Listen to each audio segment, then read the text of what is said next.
Stephen Merchant, comedian. Wow, thank you. That sounds grand.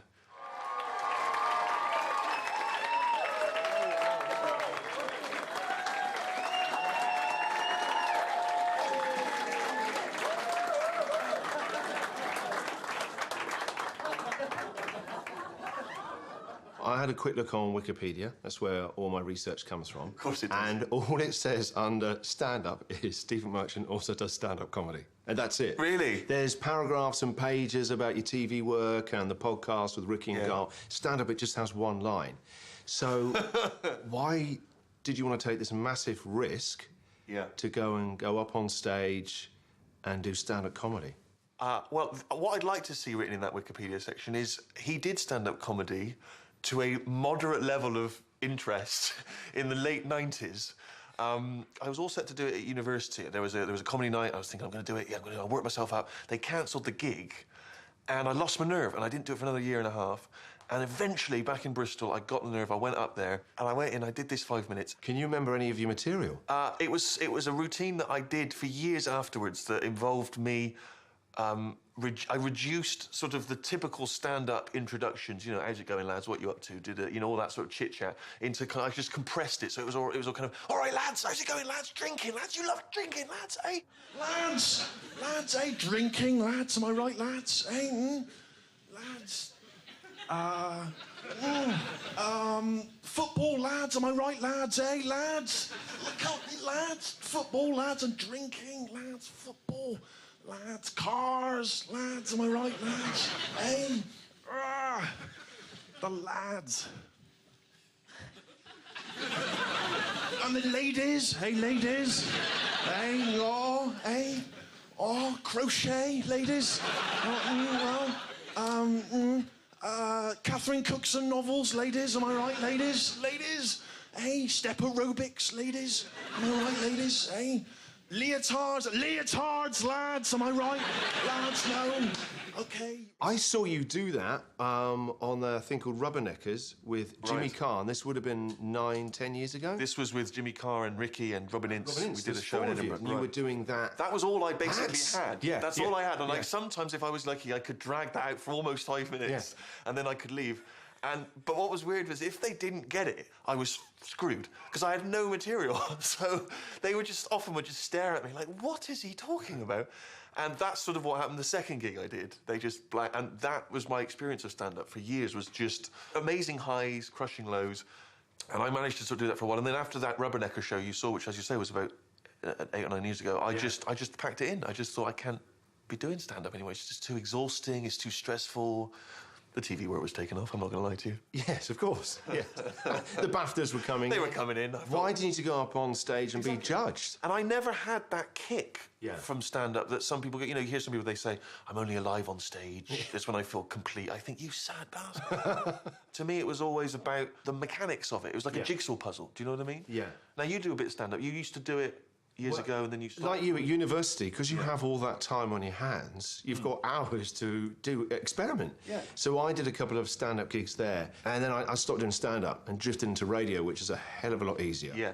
But then over the last year or two, I've started thinking, what if? Yeah. And so I've started to do little 5-minute slots, and I guess my question to you was, well, why would you go back? Because your TV work is huge. You've done really, really well. Why would you decide to go back and try something? Well, it's not like you were a national touring comedian. No, but I imagine it's the same reason that you've started dabbling with it again, which is that, for me at least, it was like there was unfinished business with stand-up. It was like an old girlfriend.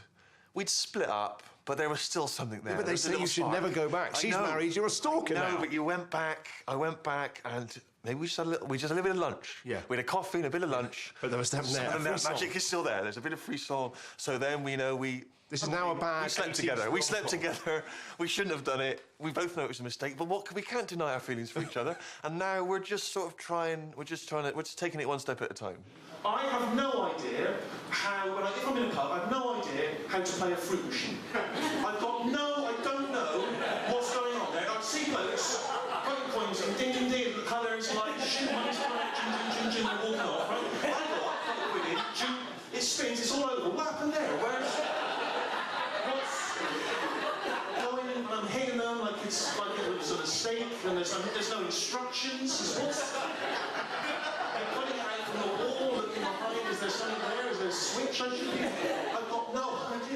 like you, I just started doing those little small clubs again, 5 and 10 minutes.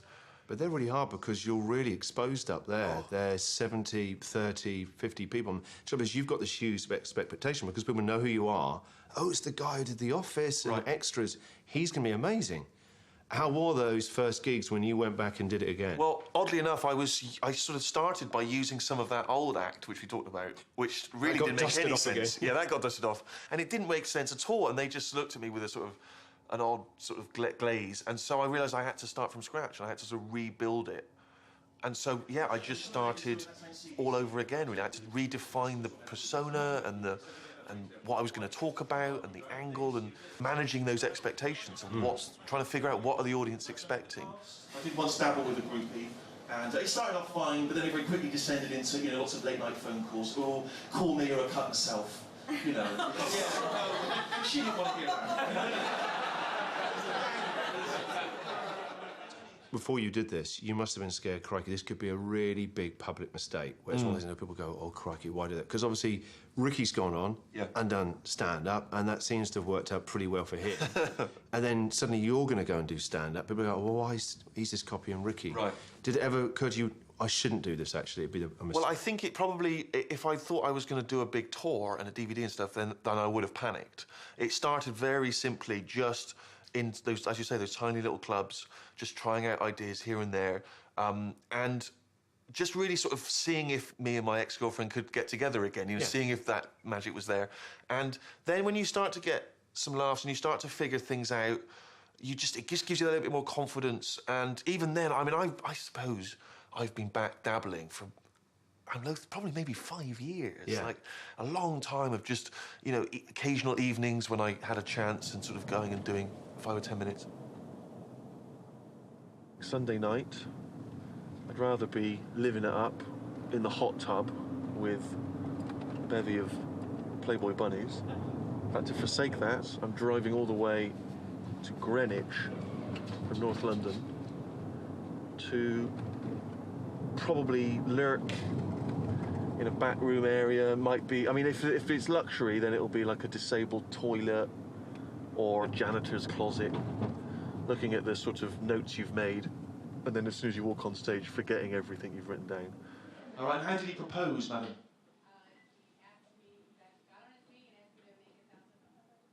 He got on his knee and and said he wants you to do what to your house? Tidy up the house.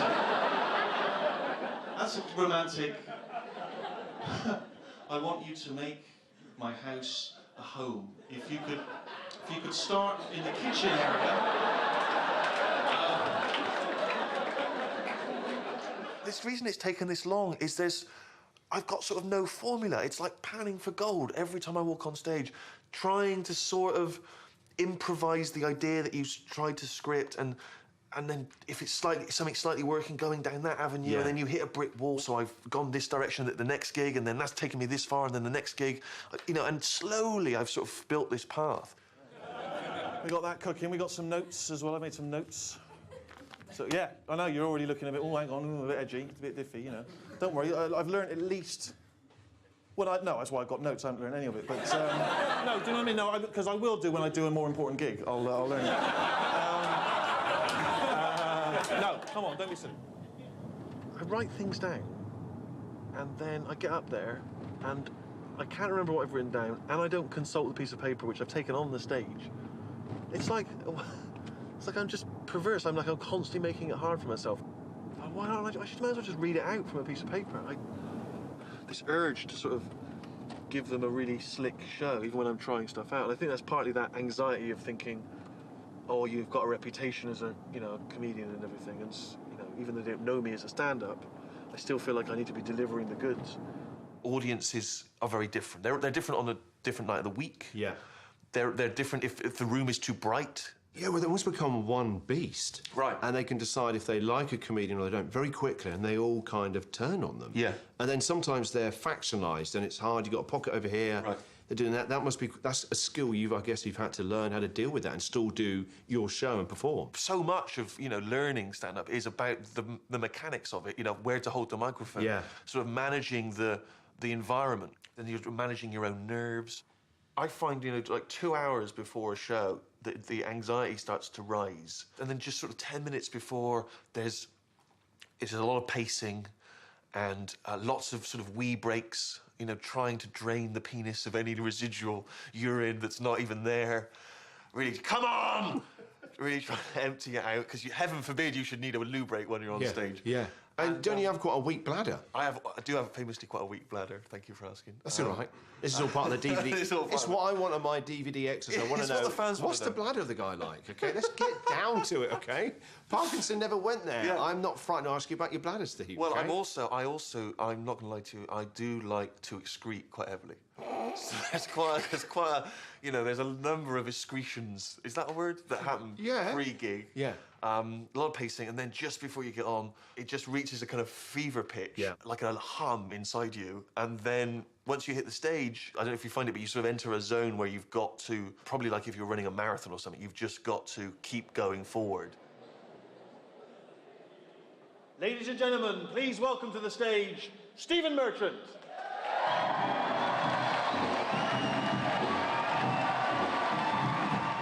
And do you think now you're doing the national tour, I know you said that you never set out to be like that, but do you think you've started on something now and stand-up is something that you will do for the rest of your career? Do you think, wow, I've found a space here that I can make it work for me? At the moment, talking to me after about 2 or 3 weeks into the tour, I can't imagine ever doing this again.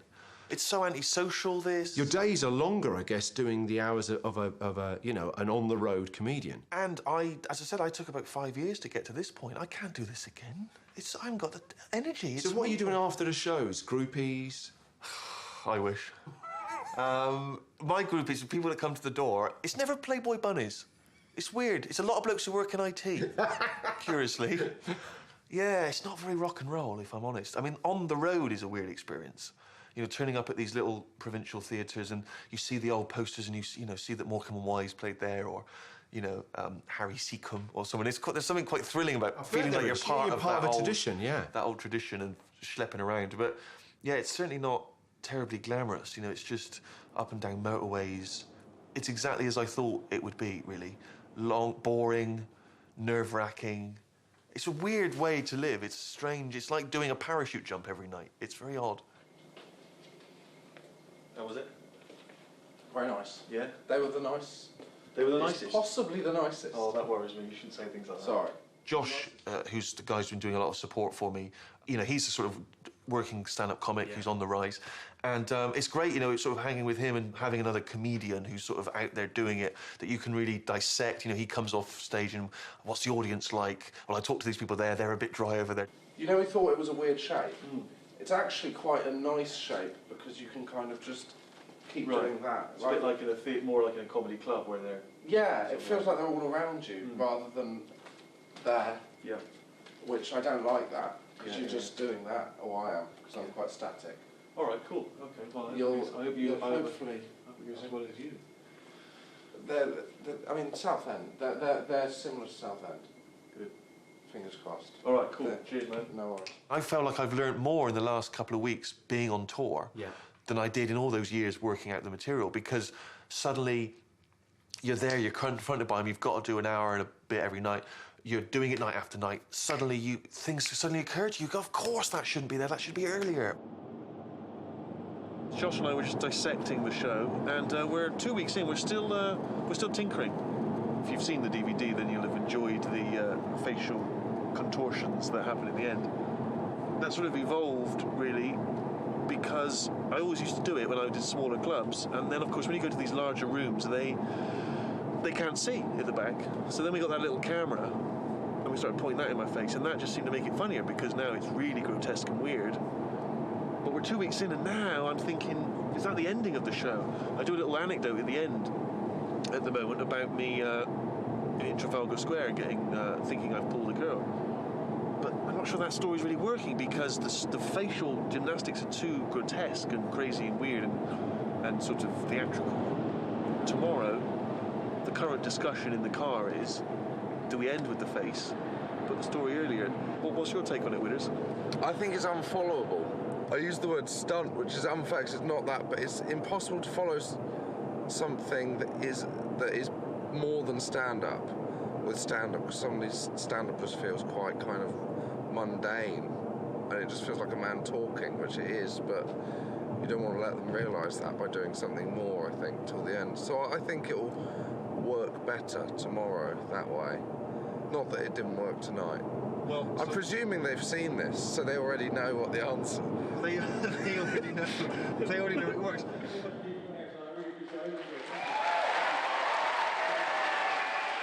Your performance skills are a big part of it as well, why it works. There's a lot of physical stuff that goes Yes. on. Is that something that you've got better at? One of my heroes was John Cleese, and his physicality, as well as the sort of smartness of his comedy, was something I always found appealing, particularly because I was very tall, and when you're tall and a bit weird looking, it sort of seems an odd thing to fight. So that kind of... I've always found physical stuff very funny. I've always, like Laurel and Hardy, sort of slapstick comedy, when there's a sort of visceral reaction to it that you don't get from kind of intellectual humour, or when you just are confronted by a funny face or a funny walk. It seems cheap, but I think it gets you in a different way. It's funny that for all of The Office's success in terms of being kind of a clever comedy, the thing people always refer to is the funny dance. Yeah, totally. Yeah, you're quite right. It's still that standout bit. Yeah. When you're most relaxed up there, is it when you really feel in control and you can control the pauses and play with it? Is that when actually, I'm enjoying this, actually? Now I'm enjoying it because I'm in charge and they're with me. When I watch a comedian, you want to know that they are in control and I feel safe.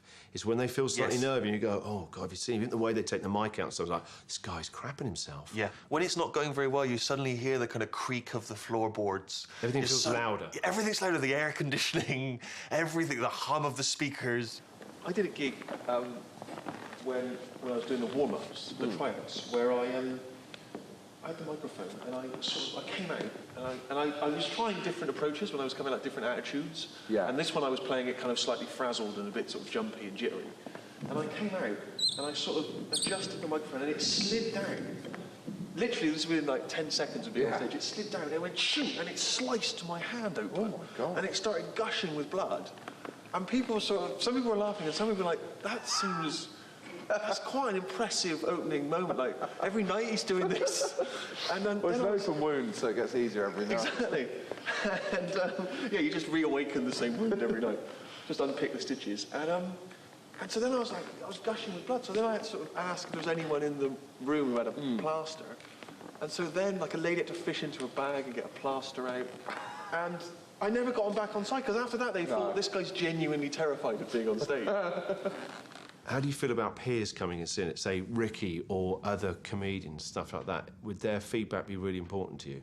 I'm too emotionally vulnerable to be able to bear the criticism of people I really respect. So if they say, oh, it was a good show, but I kind of, there's that little poker tell that told me they weren't. It's a little bit high-pitched sometimes when someone goes, oh, it's a good show. Or if you see someone in a play and it was terrible, you'll come in with a question that's nothing to do with it. It'll be like, the costumes were really interesting. And it's sort of... I love the lighting. Yeah, I love the lighting of your stand-up show. It was lighting, wow. tremendous. I mean, who did that? But was that your idea, the lighting? Exactly. You workshop the lighting and then take it on tour. Yeah, so I'm a bit anxious about that. So would you now be able to say, I'm a stand-up comedian as well? This is the first time where I felt, oh, actually, I feel like I can say it now. I've worked hard at it. I started a long time ago. I've been doing it on and off now for over 10 years. So I feel like, I've paid my dues in some way. So you said at the beginning, Steve Merchant, stand-up comedian. I'd like to accept that. Wow. Let's leave it there. Thank you very much. Thank you very much indeed for listening. I hope you've had a good night. I appreciate it.